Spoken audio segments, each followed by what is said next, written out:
फांसी सुनाई गई तो हमारे देश के नेता क्या कहते हैं कि अफजल गुरु को अगर फांसी दी गई तो कश्मीर में दंगे हो जाएंगे। अफजल गुरु को फांसी नहीं होनी चाहिए क्योंकि उसकी एक पत्नी है, उसके 2 बच्चे हैं, उसकी एक माँ है। क्या उन लोगों के बच्चे नहीं थे जो दिल्ली में शहीद हो गए? क्या उनकी पत्नी नहीं थी जो दिल्ली में शहीद हो गए? क्या उनकी माँ, बहन या कि परिवार वाले नहीं थे जो दिल्ली में अपनी प्राणों की, शायद उन्होंने अपनी प्राणों की बाजी लगा के संसद भवन को बचाया नहीं होता ना, तो जो नेता आज सिफारिश करने के लिए बैठे ना, शायद वो जिंदा भी नहीं होते। इसलिए मैं आपका आह्वान करती हूं, आप लोग जागो, अपनी शक्ति को पहचानो, अपने पराक्रम को पहचानो। आज हमारे देश में हज करने के लिए मुसलमानों को सब्सिडी मिलती है, लेकिन हिंदुओं को अमरनाथ जाते समय उल्टा टैक्स देना पड़ता है। ये भारत की दुर्दशा है।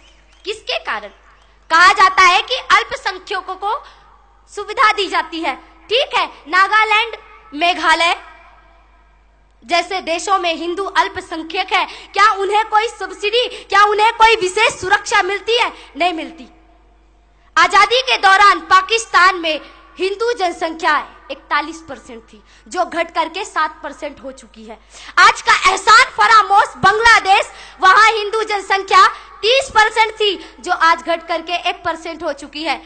और पूर्वी पाकिस्तान, कहाँ की बात करें, हर जगह हिंदू जनसंख्या कम हो चुकी है। लेकिन आपके भारत देश में आजादी के दौरान मुस्लिम जनसंख्या 10.4% थी, जो आज बढ़ करके 14.2% हो गई। मुस्लिमों की जनसंख्या बढ़ रही है और हिंदुओं की जनसंख्या घट रही है। मैं इसका कारण पूछती हूँ कि बांग्लादेश, पाकिस्तान और पूर्वी पाकिस्तान में वो हिंदू कहाँ गए? क्या हुआ उन गुमशुदा हिंदुओं का? कहाँ चले गए वो लोग? मैं सवाल करना चाहती हूँ भारत देश की सरकार से कि क्या हुआ उन हिंदुओं का? क्या उनका कोई रक्षक है? क्या उनको कोई विशेष सुविधा वहां या यहाँ मिलती है जैसा कि इस देश में मुसलमानों को मिलती है? क्या हिंदुओं का कोई मानवाधिकार है इस भारत देश में जैसा कि उनको मानवाधिकार दिया जाता है?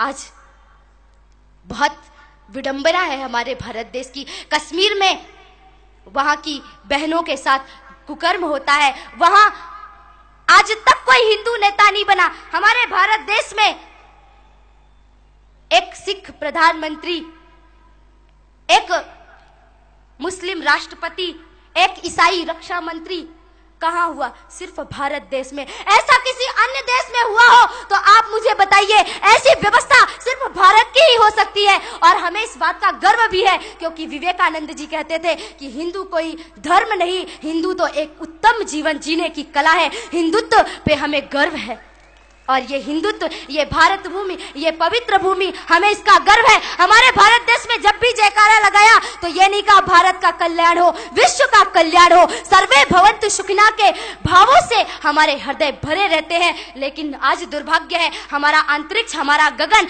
हमारी वसुंधरा, हमारा धर्म, हमारा कुटुंब, हमारा आंगन, हमारा परिवार, गली चौबारा, सब कुछ प्रदूषित हो चुका है। भौतिकवाद की ऐसी आंधी चली कि आज का युवा वर्ग शराब की बोतलों में सुख व शांति ढूंढने लगा। आसमान को छूती हुई अट्टालिकाएं, हमको लगता है शांति वही है, सुख है वही है, और हम बढ़ चले अपनी अध्यात्म की कला को छोड़ करके भौतिकवाद की बयार में ऐसे खो गए कि किसी का पता नहीं रहा। लेकिन आज आपको आवाज बुलंद करनी होगी और आज आपको कहना होगा कि दूध मांगोगे तो खीर देंगे, कश्मीर मांगोगे तो चीर देंगे। आज आपको मेरी आवाज के साथ आवाज मिलानी पड़ेगी। आज आपको कहना पड़ेगा।